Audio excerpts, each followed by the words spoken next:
ولا الضالين رب اغفر لي ولوالدي وللمؤمنين آمين رضيت بالله ربا وبالإسلام دينا وبمحمد نبيا ورسولا ربي زدني علما وارزقني فهما ربي زدني علما وارزقني فهما ربي زدني علما وارزقني فهما ربي اشرح لي صدري ويسر لي أمري واحلل عقدة من لساني يفقهوا قولي ربنا آتنا في الدنيا حسنة وفي الآخرة حسنة وقنا عذاب النار وصلى الله على سيدنا محمد وعلى آله وصحبه وسلم والحمد لله رب العالمين.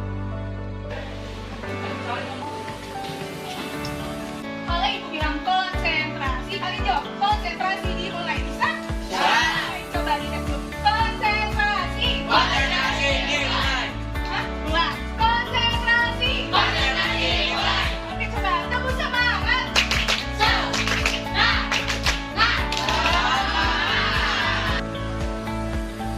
Oke, baik. Hari ini sebelum pelajaran dimulai, ibu akan absen kalian dulu ya. Kalau yang nanti dipanggil namanya, silakan angkat tangan. Prabu. Hadir.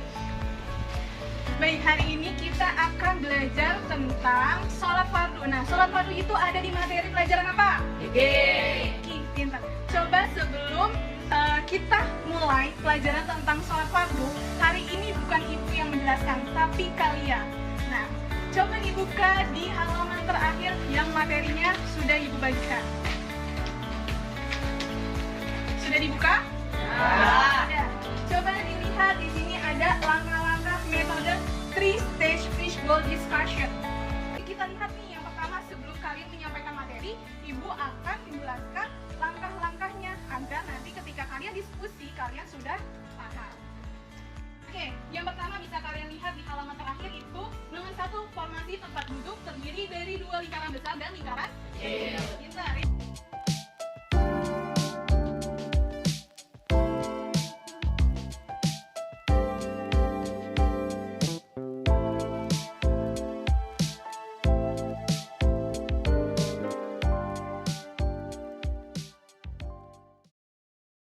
Coba balik lagi di halaman pertama.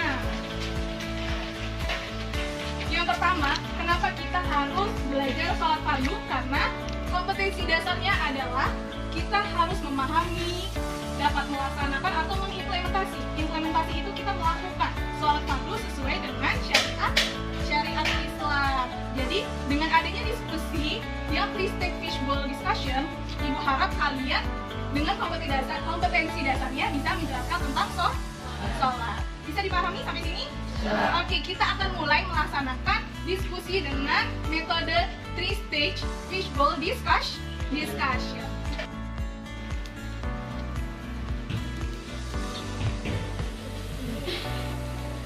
Assalamualaikum warahmatullahi wabarakatuh. Waalaikumsalam warahmatullahi wabarakatuh. Halo teman-teman semuanya.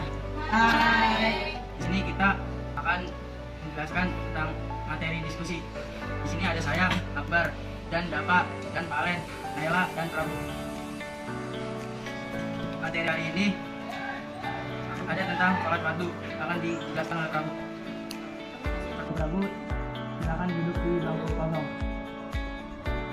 Assalamualaikum warahmatullahi wabarakatuh. Waalaikumsalam warahmatullahi wabarakatuh. Teman-teman yang saya cintai dan yang saya hormati, berdirinya saya di sini akan menjelaskan tentang sholat fardu. Di dalam agama Islam, kita harus menjalankan sholat fardu, sholat 5 waktu yang terdiri dari subuh, zuhur, asar, maghrib, isya. Seperti hadis yang berbunyi as-sholatu imaduddin, sholat adalah tiang agama. Kalau kita percuma agama Islam, tapi kita tidak mendirikan sholat 5 waktu, kita itu sama saja bukan orang Islam. Apalagi kalau kita sudah tidak menjalankan sholat Jumat 3 kali, sama saja kita sudah keluar dari agama Islam. Sekian dari saya. Assalamualaikum warahmatullahi wabarakatuh. Waalaikumsalam warahmatullahi wabarakatuh. Waalaikumsalam warahmatullahi wabarakatuh.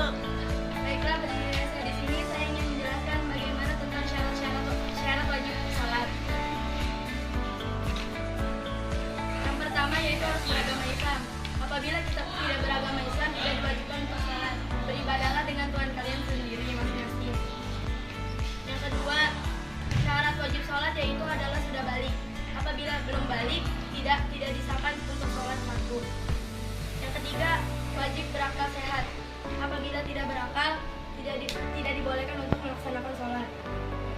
Kelima, telah sampai ajaran Islam kepadanya. Lalu yang keenam, bersih dan suci dari najis. Apabila sedang kalian nih, para cewek yang wajib uzur apalagi haid, melaksanain sholat nih, maka hukumnya tidak diperbolehkan.